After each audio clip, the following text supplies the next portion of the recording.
Starting with Sunday's first game was the matchup between the Milwaukee Bucks and Boston Celtics. Boston got out to a hot start, 2-0 in the series, but Milwaukee came back and cleaned things up, tying up the series 2-2. The Bucks beat the Celtics 104-102. Giannis and Chris Middleton combined for 50 points. Jabari Parker chipped in with 16 after scoring 17 in the Bucks' Game 3 win. Obviously, he made his voice and concerns known that he wanted to play more. Seems like the coach made that happen. Jaylen Brown continued to impress with 34 points, getting 8 rebounds and 3 steals. He had 20 in Game 1 and 30 in Game 2. What do we make about the Milwaukee Bucks tying up the series with the Boston Celtics? Is Milwaukee starting to figure it out? Yeah, I mean, I know they're feeling great right now because they protected home court. Mm-hmm. Their home court. Right. Now they just have to go in Boston and still won. Yeah, just one. Just the one. Yeah, they just got to get one in Boston, and then it's their home court advantage. So right now they're playing great. The Greek is, he's dominating doing his thing, series, catching bodies left and right. Yeah, he's dominating this series. So it's just. Yeah. The rest of the Bucks just got to keep, moving forward. Cat, before the series, we always talked about Milwaukee potentially having more talent right now than the Boston Celtics, considering Gordon Hayward and Kyrie Irving is out for the rest of the year. Do you think Milwaukee's figuring it out right now, and do you think they'll just take things over from here? No, because nobody cares about the series, okay? Whoever wins the series is going to face the Sixers in the next round and get bounced by the Sixers. Right. So it's like, who really cares? Like, in the grand scheme of things, who really cares about the series?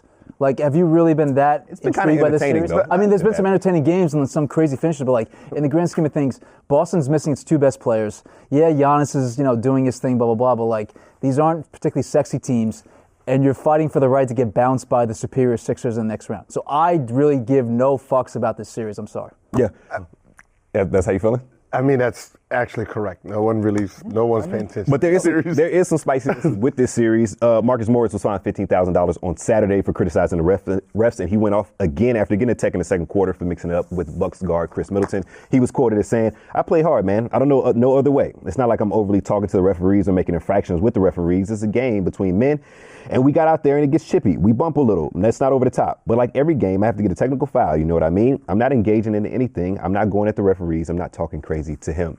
Do you think Marcus Morris has a point about the refereeing so far in the NBA playoffs? I mean, the playoffs is, it's supposed to be, the ref's supposed to give you a little. Yeah. Like a little leeway. A little leeway, because you know what time it is. It's about trash talking. It's about physicality, and who's gonna bump and grind the most. So you got to let the players talk a little bit more. Can I ask you a question?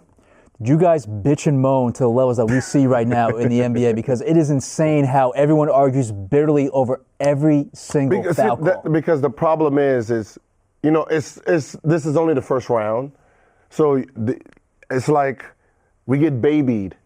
We get babied during the regular season. Mm-hmm. You get all these little cheap fouls to get the scoring up and keep it all high profile, and then once we get to the playoffs, we expect the same type of treatment. Mm-hmm. So the first couple games, that first series, we're going to be bitching and moaning because we're used to one style. I'm used to getting these little fouls. Now you're not calling it. Like I'm seeing clotheslines going to the basket, and like I seen when every time getting dunked, it's actually and one. Yeah. But they're letting it play. So it's like, the players just got to get used to playing. But the complaining seems to be like over the top. Because that's what I'm saying. I mean, this year, because it's the newer refs. Season. It's the newer refs. Mm-hmm. It's the newer refs where they're coming in, and this is like a substitute teacher, right? He doesn't know your joke style. He doesn't know you're a class clown. So he's going to send your ass to the office. That's what these refs has been doing all year. They don't know which players bitch and which players moan. They're sitting there teeing everybody up like it's no tomorrow. Yeah, so when the playoffs come, I'm so used to playing the way I play. When you don't call that, I'm gonna say something. But eventually, you're like, okay, they're gonna let us play through it. So let's just prison basketball now. I swear, if there's one 5-second clip of tape throughout the entire year of the NBA of one guy not bitterly complaining about one foul call, please send it to me. Because everything I've seen this year have guys like on their knees saying like, "What are you doing? How can you make this foul call?" Like just going out of their minds about these foul calls. Did you see what got Bradley Beal kicked out? Well, that was a bullshit call. I know, but that's what happens. No, but I'm saying on a hand checking foul, like on regular foul calls, those guys are complaining being over the top and extra because to levels that we haven't seen ever in the NBA. Because how you ref is not how I ref, is not how he refs. Mm-hmm. So if someone's getting something with you and they don't get that with me, they're going to bitch at me. and then he's giving them something else, they're going to bitch. But it seems like I don't mind Bradley Beal going crazy over that foul call because that was a terrible foul call. But Gil, those guys can't be doing the same exact antics when you get called for a hand checking foul in the first quarter, and that's what happens. But if you're going to call this in the first quarter, but I didn't get called for the last 3 games, what the fuck? So that's what the problem is. Like, we're playing the same style. The referee is not the same style because they're different refs. They have different views. They have different. They ref different. Like, I knew one ref he said if you hear the whistle blow, throw the ball up. I'm giving you 2 shots. There's one ref that said I don't like blowouts. I don't like fucking blowouts. Is that Tim Donaghy? No. He said I don't like blowouts. So I'm not gonna let one team blow another team out. okay. So hearing that, you got to understand. Like, if you're up by 20, he's gonna let the other team come back. Well, in the next game of Sunday's matchups, there was a blowout. The San Antonio Spurs staved off elimination, beating the Golden State Warriors 103 to 90. I agree. LaMarcus Aldridge had 22 and 10. Manu added 16 points and had a valiant effort at the end despite getting injured. Came back, kept playing. The fans in San Antonio just love him. Greg Popovich, of course, is still mourning the untimely death of his wife, Erin. Assistant coach, you're great with names. It's just the fill-in for Greg Popovich. The fill-in for Greg Popovich, of course. Coach the Spurs in place of his second game. Greg Popovich also missed game 3. It was an off night for the Warriors. Draymond Green had 18 rebounds, but only scored 9 points, 4 for 14 from the field. Klay Thompson only scored 12 points, 4 for 16 from the field. Chris Haynes of ESPN tweeted out, haven't seen Warriors locker room this summer in quite some time. Most players at their locker stalls with head down, monitoring their phones. What do we make of this game? Do you think this is an aberration for the Golden State Warriors, and will they finish up the series in Golden State for Game 5? What you looking at me for? Do you pay attention to the New York weather?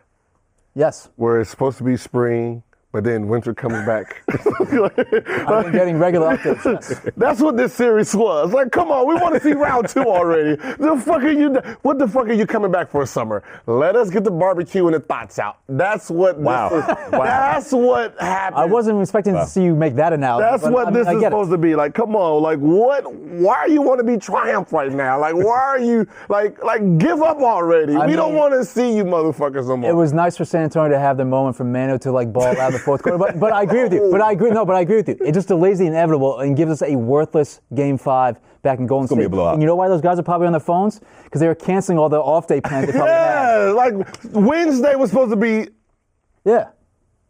New Orleans versus Warriors. Mm-hmm. No, it's going to happen later on in the week. They're going to delay it for a little while. It's going to happen. It doesn't matter, really. It doesn't matter. But now we got to watch this old ass team. I agree. It's a worthless Game 5. Again. A 40-year-old Ginobili. You can see the sunroof in this. We got to watch this one more time. Let's. I get it over with. I agree. Yeah.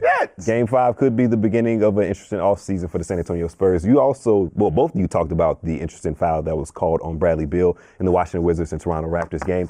The Washington Wizards tied up series with the 1 seed Toronto Raptors, getting an impressive victory at home, 106-98, again, even in series at 2-2. DeMar DeRozan had 35 points, but he got it on 10 for 29 shooting. John Wall and Bradley Beal combined for 58 points. John Wall had an impressive 14 assists. Given their history in the playoffs and their knack for kind of falling short from time to time, do we think the Toronto Raptors are seeing ghosts at this point and kind of thinking of playoffs of years past? Hey, them Canadians right now are shitting bricks. I can tell you that right now. They're shitting bricks over in the 6. Are you a rapper? Okay, that was pretty good. You got bars.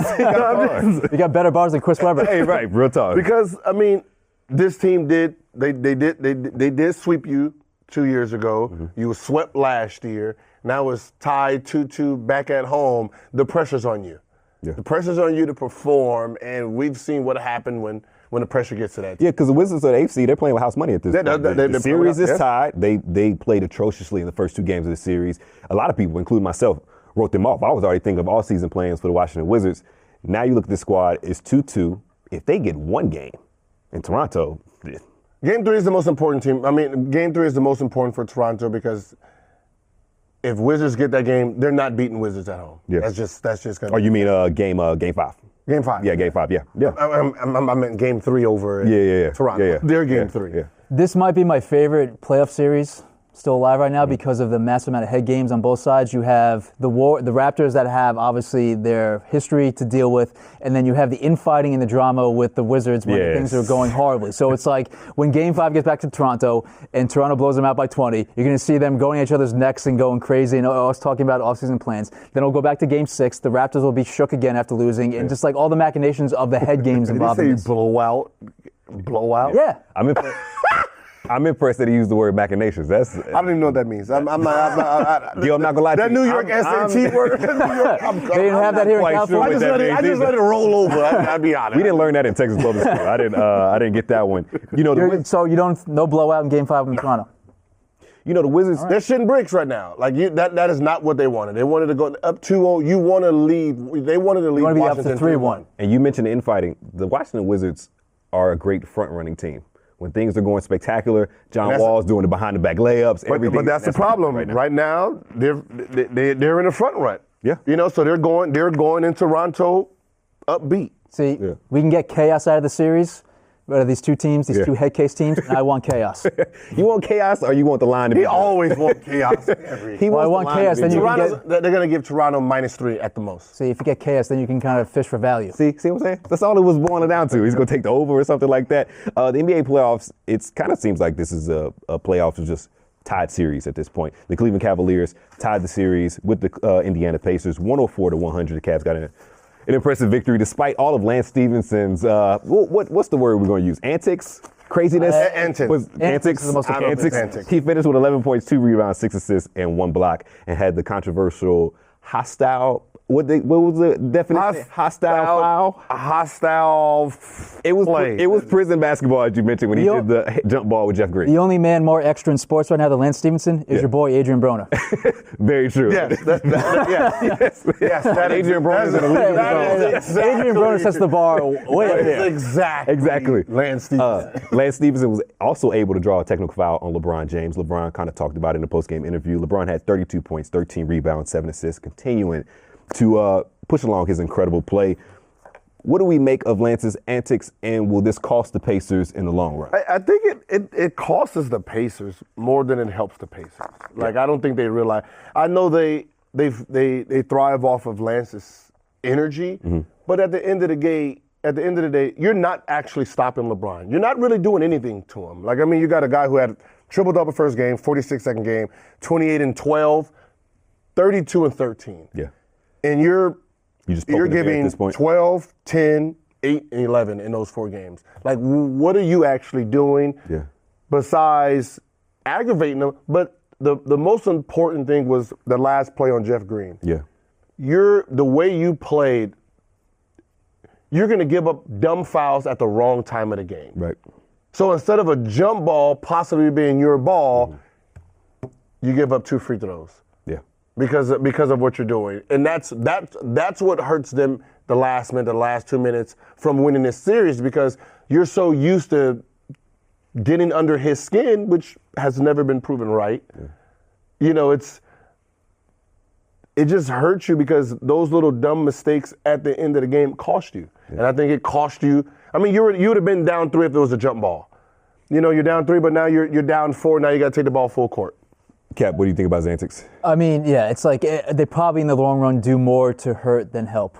But from a viewership standpoint, us tuning into it and the gifts and the memes, of course we're here for it. Yeah, you're here for it. I mean, my biggest takeaway from the game is that LeBron got a little bit of help from the teammates as opposed to Game 3. Corver hit that big shot down the stretch. We saw JR actually hit a few shots. And so, the teammates actually stepped up for the most part and gave him a little bit of help. Victor Oladipo, I believe, was 5 for 20 from the field in Game 4. Had an up and down play at home for the Indiana Pacers. Do you think he can correct things and not let the Cleveland Cavaliers get a 3-2 series lead in Game 5?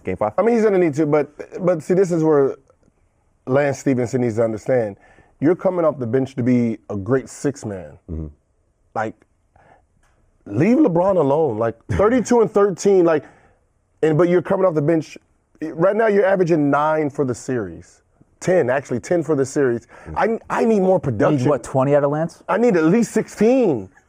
Y'all think y'all Not can ever 20. Lance Stephenson? But I mean, he has the skill capabilities. set. He has the capabilities, but like you mentioned before, it's a lot like Adrian Broner. He has the capabilities, but He's he his just own- doesn't get he's his there. own worst enemy. He's his own That's what I'm worst saying. enemy. He has the skill level. He has the offensive ability to actually put those points on the board. But he'd rather just spend his time, dry humping LeBron. Yeah, so you're saying it's way more important for him to get 16 to 20 than pissing off LeBron, Yes. getting 9 and 11. Yes. Yeah.